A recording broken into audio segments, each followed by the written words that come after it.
From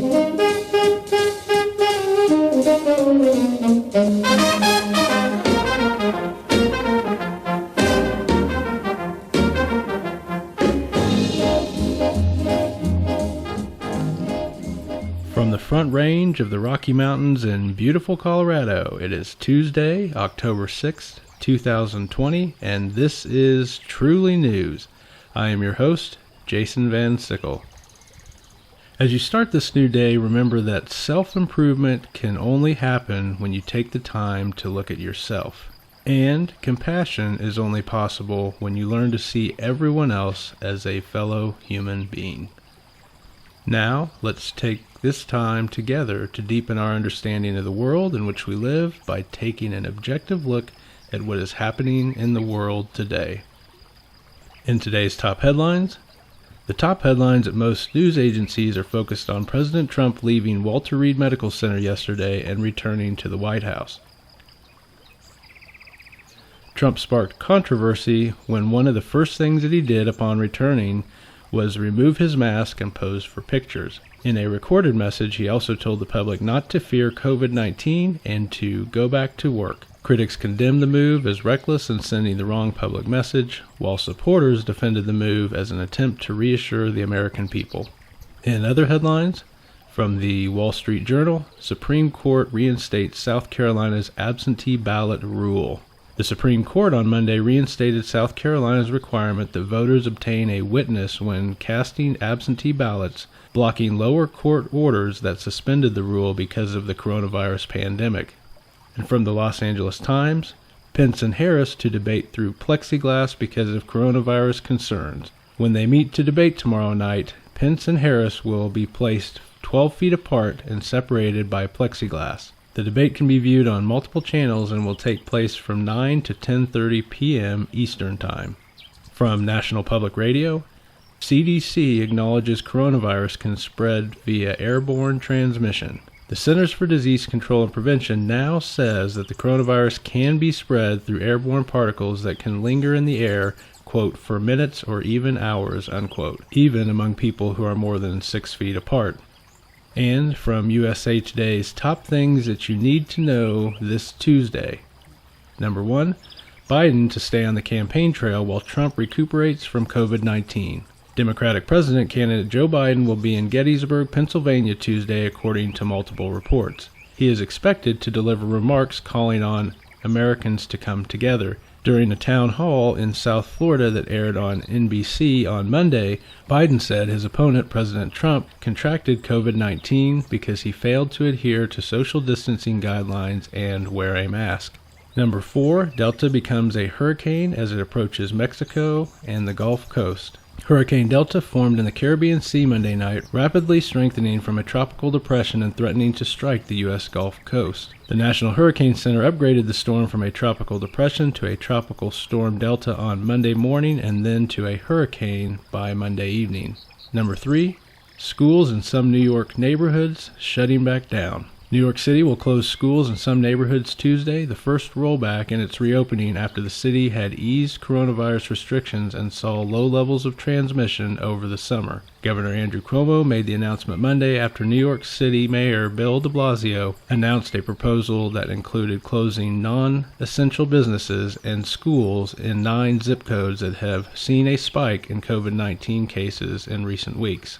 Number 4, look up. Mars is the closest it gets to Earth until 2035. You'll have a great view of Mars Tuesday night when the red planet will be unusually close to Earth. In fact, Mars will only be 38.6 million miles away, which is the closest it'll get to Earth until 2035. When Mars and Earth are this close to each other, Mars appears as a very bright star in our sky, which makes it easier to see with telescopes or the naked eye. And the number 5 thing that you should know today, according to USA Today, in the NHL draft, it appears that Alexis Lafreniere is bound for New York. The 18-year-old, a high-scoring left wing from Quebec, is expected to get a New York address when the Rangers pick him as number 1 overall Tuesday night in the NHL draft. And finally, in our look at the top headlines, here are the stories that are crossing the wire at Reuters News. Oil firms begin offshore U.S. evacuations as record-breaking storm threatens. And firefighters make headway in California wine country as the fire has now burned over 1 million acres. And those are your top headlines for today. To lighten the mood a little, we now present our top 5 joke countdown.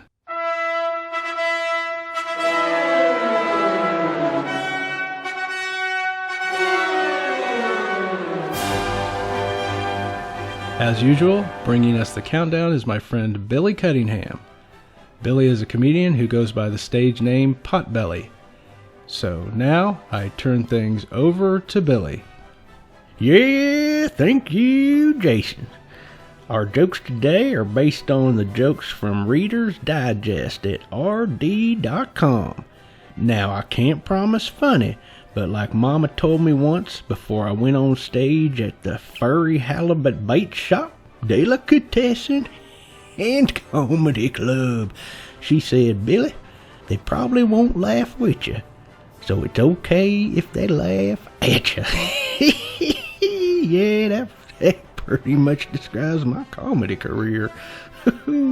Anyway, remembering Mama's wise words, I bring you the top 5 countdown. And our category today is family jokes. Ooh, baby. Here we go. Our number 5 joke in today's countdown. During a lesson about adjectives, my friend Molly Sue Portermoose, an elementary school teacher, asked her class to describe their mothers. One boy decided to describe his mother's hair, and he used the word auburn. Impressed with his sophisticated word choice, my friend, the teacher woman, asked, "How did you come up with a word like auburn?" "Well," he replied, "that's what it said on the box." Yeah. Better not tell his mama he said that. Oh boy. Yeah. Oh, number 4. I came home from work one day and my son Billy Bob was sitting on the front porch looking upset. I said, "Son, what's the matter?" He said, "I got in trouble with Mom because I walked on the floors that she had just mopped." I smiled, walked over, sat down, and put my arm around him.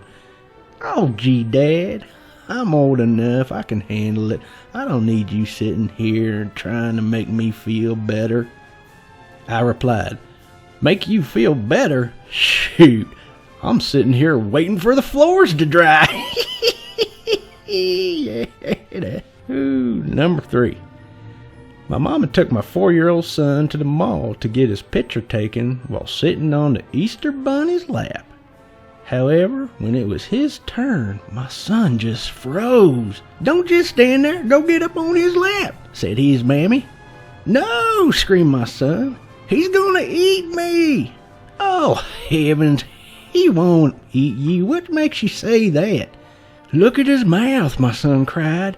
"There's a man stuck in his throat. He's looking right at me." Oh, number 2. I got in an argument with my wife about a week ago. We never talked about it, but yesterday over breakfast she said to me, "So what do you think about all this?" I answered, "What?" "This whole last week," she said. I looked at her and smiled and said, "Yeah, it was great. We didn't argue once." Boy, her face turned red and she said, "You mean to tell me all this week you didn't realize that I was giving you the silent treatment?" Oops, my fault. Didn't notice it. That's bad. Oh boy. And your number 1 family joke of the day. My wife was cooking in the kitchen when our 3-year-old daughter, Billy Sue, came in. She stuck out her hand and said, "Look, Mama, I killed a fly." Alarmed that she was using the other hand to eat a juicy pickle, my wife grabbed her up, took her to the sink, and washed her contaminated hand. After that, she sat her down at the counter to finish her pickle. And as my wife turned to resume her cooking, she asked, "How'd you kill that fly anyway?" Little Billy Sue replied, "I hit it with my pickle." That's the best one. That is funny. Oh, well, those are your family jokes. I'm glad we had a little time together this morning, and I hope you have a great rest of your day. Remember, be kind to others, be good to yourself, and keep on smiling. This is Billy Potbelly Cunningham. Over and out.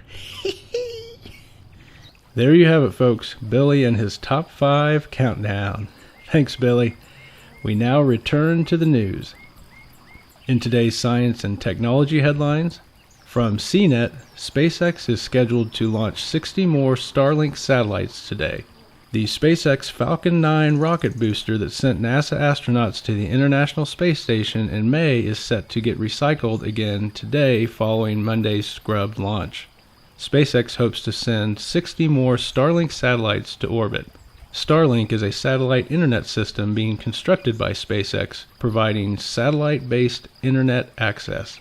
The system will consist of thousands of mass-produced small satellites in low Earth orbit working together with ground stations to provide internet. And from Forbes, the most convenient meteor shower of 2020 peaks this week. If you want to see shooting stars this week, just look to the northern sky right after dark. This week sees the peak of the Draconid meteor shower, an annual event that sees around 10 shooting stars per hour each night.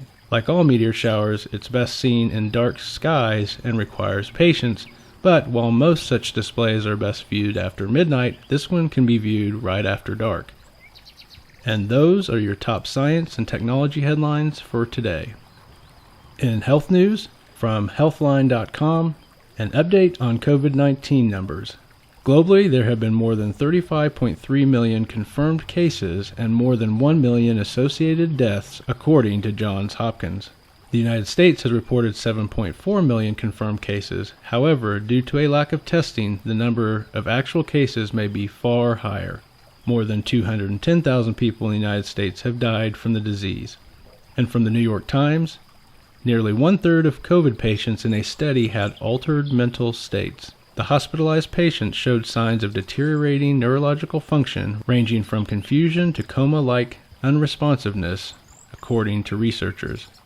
And from Fox News, Trump administration to block FDA guidelines that could delay coronavirus vaccine. The FDA proposed stricter guidelines last month that could prolong the timeline for a vaccine. The White House is looking to potentially block these guidelines. One of the big points of contention is that in order for the vaccine to be approved, participants in clinical trials would need to be followed for 2 months upon completion of their treatment to monitor for possible side effects. And that is your health news for today. Now we take another break from the headlines for today's Words of Wisdom.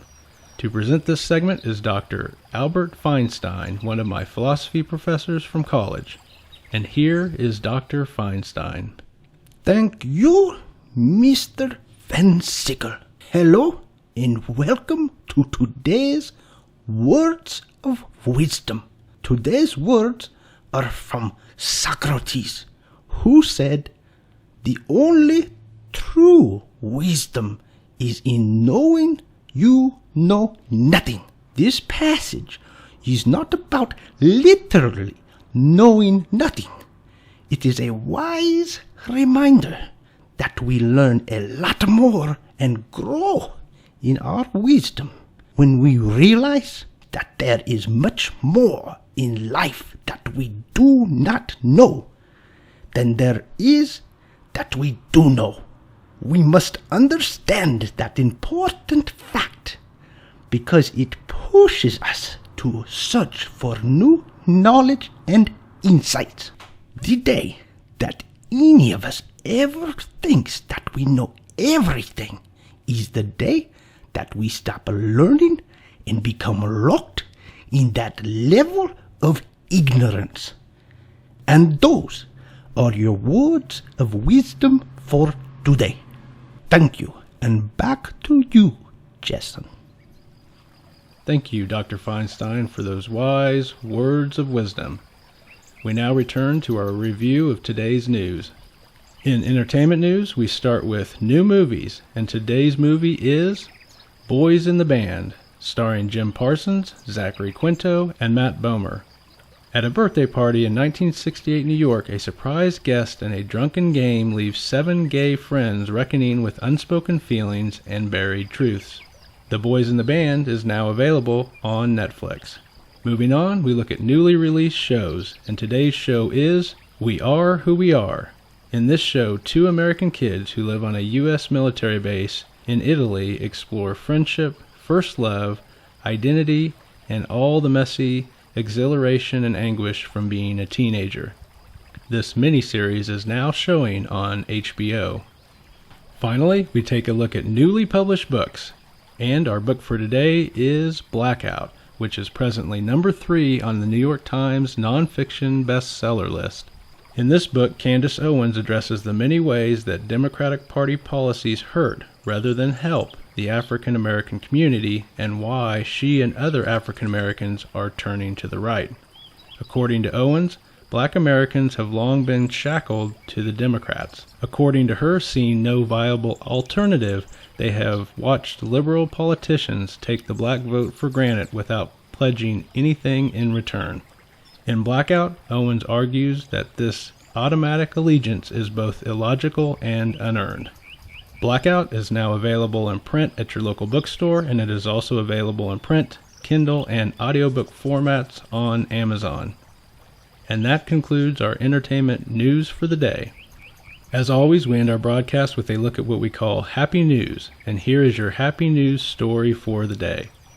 From Patch.com, a story from Harlem, New York, of a man helping Harlem youth survive the pandemic. Tony Hillary has a long-standing reputation as a community leader in Harlem. He is most known for founding Harlem Grown, which has worked over the years to convert over a dozen vacant lots into urban farms that provide fresh food to the neighborhood. One of the biggest populations that they serve are undernourished children. When COVID-19 hit, Tony realized that there was a big problem. Most of the kids in his neighborhood get their food from school. Schools provide breakfast and lunch, and if a kid is in an after-school program, then they also get dinner. Understanding the severity of the problem, Tony decided to create a solution. Thinking of restaurants that were also struggling in the area, Tony began networking and raising money to create partnerships with restaurants to start cooking meals for kids. It started with just one restaurant and 2,000 meals created for kids and delivered to shelters around the neighborhood. However, it didn't stop there. Tony pushed harder and eventually grew the program to 5 Harlem restaurants, spending 6 days a week providing 13,000 hot meals. The program benefited both the hungry individuals and the restaurants. As he was working on the food program, Hillary also realized that many youth in Harlem were struggling to get the technology they needed to get online as schools reopened either partially or completely online. This was not within his normal scope of work as a provider of nutritious foods for the neighborhood. However, he knew that someone had to do something, so he decided to take on this task. Initially, he was able to get a handful of donated laptops from individuals and businesses, but that was far from enough. Then he got a phone call. TD Bank, a lifetime partner of his organization Harlem Grown, had heard about his efforts and they wanted to help. To Hillary's surprise, they offered to purchase 100 laptops for the children in Harlem. Now, with enough laptops to go around, Hillary has set up workstations where kids can come, log in, and get their schoolwork done. Oh, and yes, get a bite to eat. And that is your news for October 6th, 2020. Have a great day.